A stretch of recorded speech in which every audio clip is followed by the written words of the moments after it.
Good morning students. आज हम करेंगे मैथमेटिकल और क्लासिकल और अ प्रायर प्रोबेबिलिटी। मींस इनकी डेफिनेशन। प्रोबेबिलिटी वैसे तो तुम्हें पता है, कल ही बताया था, एक डिसीजन मेकिंग। देखो यहाँ पे क्या बताया था मैंने, it is the science of decision making with calculated risk in the face of uncertainty. But exam में क्या आ जाता है कि what do you mean by classical probability और स्टैटिस्टिकल प्रोबेबिलिटी या फिर एम्पेरिकल प्रोबेबिलिटी। तो तुम्हें इनकी अलग अलग डेफिनेशंस पता होनी चाहिए। तो अभी हम कर रहे हैं मैथमेटिकल प्रोबेबिलिटी और क्लासिकल या फिर प्रायर प्रोबेबिलिटी। डेफिनेशन क्या है? इफ अ रैंडम एक्सपेरिमेंट और a trial results in an exhaustive बताया था कल, म्यूचुअली एक्सक्लूसिव बताया था, equally likely outcomes. Equally likely outcomes क्या होगी? जब उनकी प्रोबेबिलिटी सबकी सेम रहे, कि सबके आने के चांसेस सेम है, इक्वली है। डाइस में सबकी आने के चांसेस 1/6 थे, प्रोबेबिलिटी बता रही हूँ। ऐसे ही कॉइन के अंदर 1/2 होती है। एक्सक्लूसिव और एग्जॉस्टिव मतलब टोटल नंबर ऑफ आउटकम्स, और म्यूचुअली एक्सक्लूसिव का मतलब क्या था कि एक की हैपनिंग की वजह से, एक हो चुका है तो वो बाकी सबकी हैपनिंग को रोक देता है। अगर हेड आ गया तो टेल नहीं आ सकता साथ के साथ, तो वो एक दूसरे से क्या हुए? म्यूचुअली एक्सक्लूसिव हुए। If a random experiment in an exhaustive, n मतलब टोटल एग्जॉस्टिव, एन है, टोटल आउटकम्स कितने हैं? एन।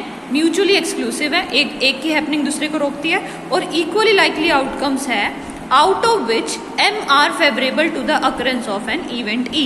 इवेंट ई मैंने मान लिया द टोटल नंबर ऑफ, एक डाइस थ्रो किया है मैंने, the number event E is the number showing on the face of dice is even. Even होने का मैंने फेवरेबल क्या मान लिया? एम को। एम क्या लिखा है इसने? फेवरेबल।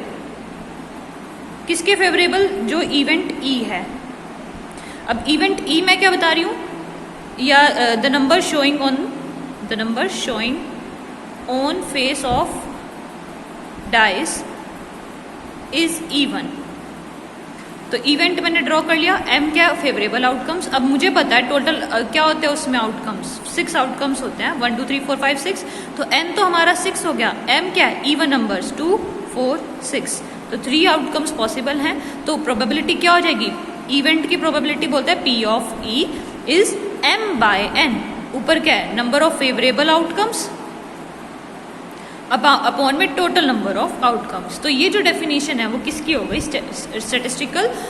मैथमेटिकल और क्लासिकल प्रोबेबिलिटी। देखो क्या है? If a random experiment in an exhaustive, mutually exclusive and equally outcomes, out of which M are favorable to the occurrence of an event E, then the probability P से small p से denote कर रहा है, the probability P of occurrence of E की occurrence होने की is usually denoted by P of E is given by number of favorable cases by में total number of exhaustive cases, M by N। तो ये definition थी classical probability की। This definition was given by James Bernoulli, who was the first person to obtain a quantitative measure of uncertainty। कि उसने कोई quantitative में major, जो चीज़ uncertain है उसका उसने क्वांटिटिव मेजर कर दिया। अब दूसरा देखो, कुछ रिमार्क्स हैं। रिमार्क क्या है कि जो ये एम है ये फेवरेबल आउटकम्स है, ये कभी नेगेटिव तो हो नहीं सकते, तो इसने क्या लिखा है? या तो वो 0 होंगे या 0 से बड़े होंगे। लेकिन एम जो फेवरेबल केसेस है वो एन से तो ज़्यादा नहीं हो सकते। फेवरेबल मैंने क्या बोला है? नंबर ऑफ, ये क्या बोला था? इवन होने के लिए अभी मुझे पता है 1 2 3 3 ही नंबर मिले, मैक्सिमम कितने जा सकते हैं? 6 ही जा सकते हैं, क्योंकि डाइस में से ज़्यादा नंबर होते नहीं है। तो M can never be greater than N. तो एम क्या होगा? Less than equal to N. तो ये इसने रिमार्क लिखा है कि जो m होगा वो हमेशा ग्रेटर देन इक्वल टू 0 होगा, मतलब नेगेटिव नहीं जाएगा। n हमेशा होता ही पॉजिटिव है, क्योंकि टोटल नंबर ऑफ आउटकम्स हमेशा ग्रेटर देन 0 होंगे, और m is always less then n।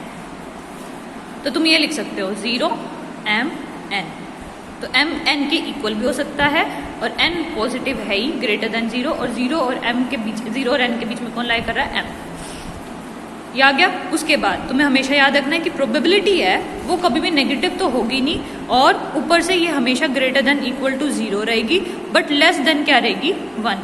कि प्रोबेबिलिटी के चांसेस कभी भी 1 से ज़्यादा नहीं हो सकते। तो मैंने एक ही चीज़ में लिख दिया, इन्होंने 2 पॉइंट्स बना दिए।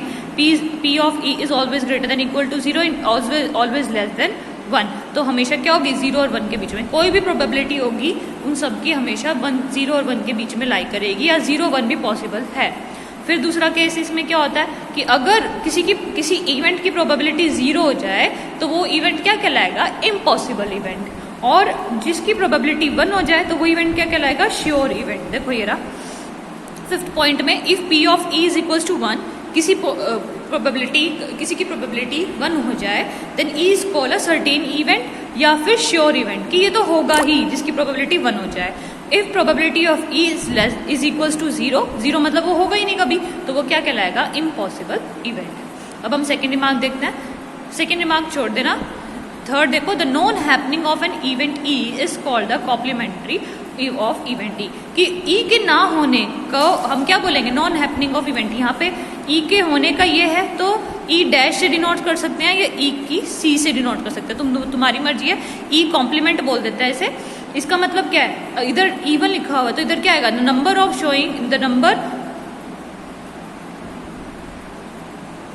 Showing on the face of die is odd, ये बोल दिया हमने कि ओड शो कर रहा है, तो क्या बनेगा 1, 3 और 5, तो ये क्या हो गए, E के कॉम्प्लीमेंट्री हो गए। E क्या था 2, 4, 6, तो ये क्या हुआ 1, 3 और 5, तो E के ना होने को हम क्या बोलेंगे, the not happening of E। तो इसने क्या लिखा है देखो, the non happening of event E is called complementary event of E and is denoted by E bar से डिनोट कर सकते हो, E C से डिनोट कर सकते हो, E डैश से भी डिनोट कर सकते हो। तो यहाँ पे E बार भी कर सकते हो, E C भी कर सकते हो और E डैश भी कर सकते हो। The number of cases favourable to E bar, अब ये बताओ हम फेवरेबल केसेस में E के अंदर किसको मान रहे हैं फेवरेबल, M, तो बाकी जो जितने बचे वो किस में जाएंगे, E बार में जाएंगे। E बार मतलब उसकी कॉम्प्लीमेंट्री में, तो ये क्या बन जाएगा N minus M by N।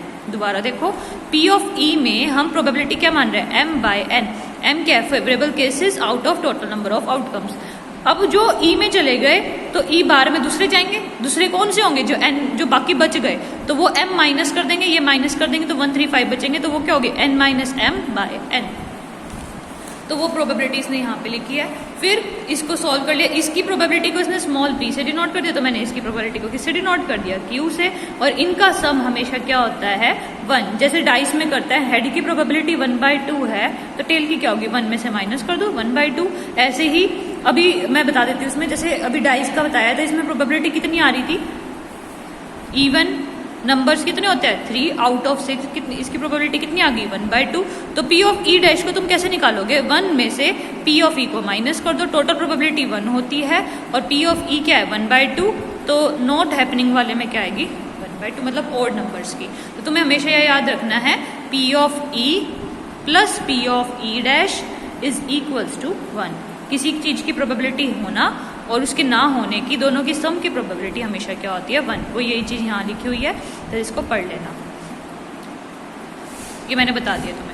Probability, फिर नेक्स्ट इसमें क्या बोला है, probability P of happening of an event is also known as probability of success, कि E के होने को हम बोल देते हैं सक्सेस और E के ना होने को हम क्या बोल देते हैं फेलियर।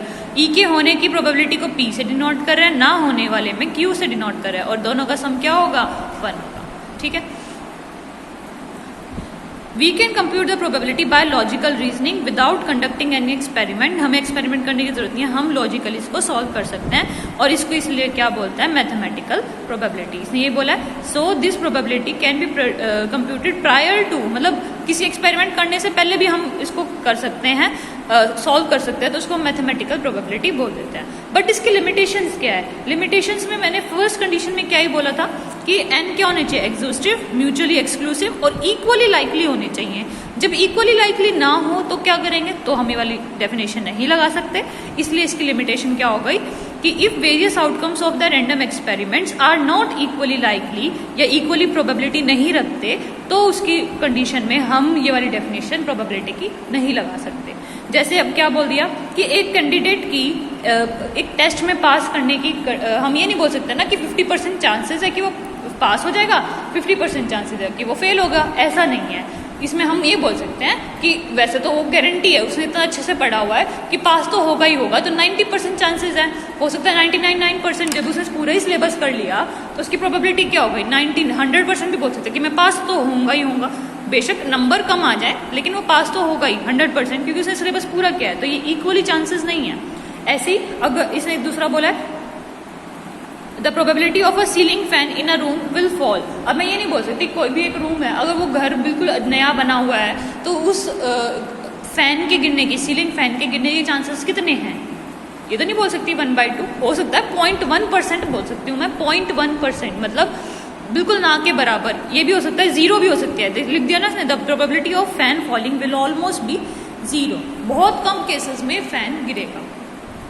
ये भी बोला एक third example, if a person jumps from a running train the probability of his survival will not be 50%। अब कोई ट्रेन से जंप कर दे तो डेथ रेट के कितने चांसेस हैं उसके कि वो उसकी डेथ होगी या इंजरी होगी, तो कितने चांसेस है, 90% चांसेस है कि वो बचेगा नहीं। तो हम ये इक्वली आउटकम्स नहीं है कि 50% चांसेस है वो बच जाएगा, 50% चांसेस नहीं। तो ये वाली डेफिनेशन इन केसेस में हम नहीं लगा सकते। तो ये लिमिटेशंस हो गई किसकी, क्लासिकल डेफिनेशन। अब हम नेक्स्ट करते हैं स्टैटिस्टिकल डेफिनेशन, स्टैटिस्टिकल और एम्पेरिकल प्रोबेबिलिटी। तो एग्जाम में डेफिनेशन आएंगी प्रोबेबिलिटी की, बट बाय नेम आएंगी कि तुम्हें स्टैटिस्टिकल बताना है, और अगर आ गया तो इसमें थोड़े बहुत रिमार्क्स भी लिखोगे, एग्जाम्पल्स भी दोगे और इसकी लिमिटेशंस भी दोगे। क्या बोला, if an experiment is perform repeatedly under essential homogeneous and identical conditions. क्या बोला, अगर कोई एक्सपेरिमेंट कर रहे हैं उसको रिपीटेडली कर रहे हैं अंडर एसेंशियल होमोजीनियस, मतलब सेम कंडीशंस रहेंगी, आइडेंटिकल कंडीशन कि मैं बार बार मैं अभी डाइस में टॉस कर रही हूँ, डाइस मैंने रोल किया अभी के वक्त, तो इस वैसे तो टेम्परेचर का कोई फर्क नहीं पड़ेगा डाइस के ऊपर, लेकिन अगर मैं बोलती हूँ डाइस अभी रोल किया, वो डाइस नया था, मैं उसको रिपीटेडली करे जा रही हूँ, कुछ टाइम के बाद वो डाइस टूट गया हल्का सा किसी कॉर्नर से, तो वो कंडीशन सेम नहीं रहेगी। तो इसने क्या बोला है कि अगर हम एक्सपेरिमेंट को कर रहे हैं तो कंडीशंस क्या होनी चाहिए, आइडेंटिकल और होमोजीनियस होनी चाहिए, मतलब किसी कंडीशन में वो चेंज नहीं होनी चाहिए, उसकी जो एनवायरमेंटलिस्ट कह सकते हो या कंडीशंस कह सकते हो। Then the limiting value of the ratio, limiting value मतलब लिमिट लगा दोगे तुम, जैसे यहाँ पे लिमिट लगा रखी है, ऑफ रेशियो, रेशियो चाहिए तुम्हें किसका, number of times the event occurs the number of trials, total number of trial कितने की है, मैंने जैसे 100 ट्रायल की तो नीचे 100 आएगा, और द नंबर ऑफ, इसने क्या लिखा है, टाइम्स द इवेंट अकर, जो भी इवेंट हम चाहते हैं वो जितनी बार अकर किया वो बाय में टोटल नंबर ऑफ जितनी बार हमने वो ट्रायल किया है, ठीक है। As the number of trials becomes indefinitely large, क्योंकि मैं उस इवेंट को बार बार में करे जा रही हूँ, तो एन क्या बता हम कर सकते हैं। जैसे मैंने अब एग्जांपल लेती हूँ मैं हेड का, मैंने हेड टॉस किया कितने बार, 1000 टाइम्स, कॉइन टॉस किया कितने टाइम्स, 1000 टाइम्स, तो एम मैंने माना, उसमें से 565 चांसेस किसके आए, हेड आया, तो हमारी प्रोबेबिलिटी क्या रहेगी, m बाय n क्या है 565 बाय में 1000, लेकिन अब इसने यहाँ पे क्या लगा दिया, limited n tends to infinity, ये तो मैंने सिर्फ 1000 टाइम्स किया था, ठीक है, लेकिन ऐसा देखो यहाँ पे प्रोबेबिलिटी 1/2 तो नहीं आएगी, थोड़ा सा डिफरेंस आएगा, लेकिन अगर मैं इस n को इन्फिनिटी तक ले जाऊँ, मतलब बहुत अनकंडीशनली मैं इसको ट्रायल्स को करे जा रही हूँ, इन्फिनिटी तक ले जाऊंगी, लास्ट में तुम्हारी प्रोबेबिलिटी क्या आ जाएगी, 1/2, क्योंकि मुझे पता है उन दोनों के चांसेस क्या है, इक्वल है। तो ये डेफिनेशन हो गई किसकी, स्टैटिस्टिकल प्रोबेबिलिटी की। इसने क्या बोला है कि जो m है वो क्या है, the number of the event occurs, जो भी हम इवेंट ई मान रहे हैं, मैंने यहाँ पे इवेंट ई किसको मानना है, हेड की, कमिंग ऑफ अ हेड, तो उसकी out of total number of trials मैंने कितनी बार किया है, और अगर मैं उसको इन्फिनिटी तक ले जाऊँ तो वो एग्जैक्ट प्रोबेबिलिटी की डेफिनेशन दे देगा या प्रोबेबिलिटी की वैल्यू दे देगा। तो यहाँ पे p प्रोबेबिलिटी क्या है, सक्सेस क्या है, कमिंग ऑफ हेड, तो मैंने क्या किया, टोटल नंबर ऑफ इवेंट जो भी अकर किया है out of total number of trials, तो साथ में क्या लगा दी, limit and tending to infinity. तो डेफिनेशन हो गई किसकी है, एम्पेरिकल प्रोबेबिलिटी की। तो तुम दोबारा पढ़ो, if an experiment is perform repeatedly under essential homogeneous and identical conditions, then the limiting value of the ratio किसका, m बाय n का, m क्या number the event occurs to the number of trials, to the मतलब जो नीचे है उन दोनों का रेशियो, एज जो ये नंबर ऑफ ट्रायल्स है वो इंडेफिनेटली लार्ज जा सकते हैं, तो लिमिट लगा दी n टेंडिंग टू इन्फिनिटी है यहाँ पे, n कभी भी इक्वल टू इन्फिनिटी, कोई भी चीज़ इक्वल नहीं होगी, वो उसके पास टेंड करेगी, क्योंकि किसी को नहीं पता इन्फिनिटी कितना होता है, तो वो उस तक जाएगी, इन्फिनिटी तक नहीं, मतलब टेंड करेगी, इक्वल कभी नहीं होगी। It is being assumed that the limit is finite and unique, मतलब जो आंसर आएगा वो हमारा फाइनाइट आएगा और एक ही आएगा, यूनिक आएगा, ये नहीं कि बार बार मैं लिमिट लगा रही हूँ, अभी तो मेरा 1/2 आ रहा है, बाद में 1/3 है, ऐसा नहीं होगा, यूनिक लिमिट आएगी, that is 1/2 in case of head वाले कॉइन के केस में। Symbolically, if n trials, an event E happens m times then the probability of happening of e, वो बस उसी को उसने नीचे लिख दिया, वो सिंबॉलिकली मैंने बता दिया, सिंबॉलिकली बता रहे कि कैसा लिखा जाएगा। Since the relative frequency approach, इसे क्या बोला है, the probability is obtain objectively by repeated observations, तो इसको हम क्या बोल देते हैं, एम्पिरिकल प्रोबेबिलिटी बोल देते हैं कि बार बार मैं इसको रिपीटेडली करे जा रही हूँ, तो इसको हम क्या बोल देते हैं, empirical probability. N experiment is unique non repeating only, इसमें बोला जो एक्सपेरिमेंट है वो यूनिक है, non repeating only in case of subject, और ये नॉन रिपीटिंग ना हो वो किस में होगा, सिर्फ सब्जेक्टिव प्रोबेबिलिटीज में। In other cases there are very large number of experiments of trials to establish the chance of occurrence of an event A. इसने क्या बोला है कि एक्सपेरिमेंट यूनिक हो और उसको हम रिपीटेडली ना कर पाएँ तो वो सिर्फ सब्जेक्टिव प्रोबेबिलिटी में होगा, मतलब वो थ्योरेटिकल अप्रोच है। प्रैक्टिकली हम किसी भी एक्सपेरिमेंट को क्या कर सकते हैं, इन्फिनाइट टाइम्स एक्सपेरिमेंट कर सकते हैं, जैसे कॉइन को टॉस कर सकते हो प्रैक्टिकली, तो वो यही बोल रहा है कि कुछ ही केसेस में हम नहीं लगा पाते। This is particularly so in the case of empirical probability. In classical probability the repeated experiment may be made to verify whether deduction on the basis of certain axioms और डिस्प्यूटेड लॉज इज जस्टिफाइड। इसने क्या बोला है कि हम इन दोनों को एक साथ मैंने बताया अभी क्लासिकल बताया था इससे पहले और एम्पेरिकल, हम इन दोनों को एक दूसरे में अप्रोच करा सकते हैं। जब मैं जैसे ही मैं इंटेंडिंग टू इन्फिनिटी लगा के आंसर लगाऊंगी तो वो यही वैल्यू देगा, ठीक है, तो वो यही बात बोल रहा है। इसमें इसको सॉल्व करके बोला हुआ है, तो तुम इसको खुद करके पढ़ के देखना, वैसे समझ आ जाएगा। इसने बोला हम इन दोनों डेफिनेशंस को एक दूसरे में मर्ज कर सकते हैं। कैसे, जब इधर एन टेंडिंग टू इन्फिनिटी लगा देंगे तो वो वापस से उसी की डेफिनेशन ले लेगा। लेकिन इसकी लिमिटेशन क्या है, if an experiment is repeated a large number of time the experimental condition may not remain identical and homogeneous. वही मैंने कहा कि जैसे ही मैं अगर जो हम टॉस कर रहे थे, डाइस रोल करे जा रहे हो बार बार में, कोई एक ऐसा मोमेंट होगा कि वो डाइस टूट जाएगा, क्योंकि हम किसी भी डाइस को इन्फिनेटली मतलब बहुत ज़्यादा बारी उसके में कहीं ना कहीं से वो टूटेगा। अगर कहीं से कोई कॉर्नर टूट गया तो वो उस एक को जिस फेस से टूटा वो बार बार में उसकी जगह ना ले, जैसे 6 रिपीट ना हो, 2 रिपीट ना हो, तो वो उसकी कंडीशन क्या हो गई, वहाँ सेटिस्फाई नहीं होगी, क्योंकि मैंने बोला कंडीशन क्या होनी चाहिए, आइडेंटिकल और होमोजीनियस। और डाइस भी चेंज नहीं कर सकते, क्यों, क्योंकि जो शुरू से डाइस चल रहा है वही लोगे तुम। The limit may not attain a unique value how ever large and may be. कभी कभी ऐसा होता है कि कुछ केसेस में जो लिमिट आती है वो यूनिक नहीं आती, कई बार 1/2 आ जाती है और 1/3 कुछ केसेस में, तो वहाँ पे इसकी लिमिटेशन है। तो अब ये क्वेश्चन है, एक क्वेश्चन देख लो, what is the chance that a leap year selected at random will contain 53 Sundays.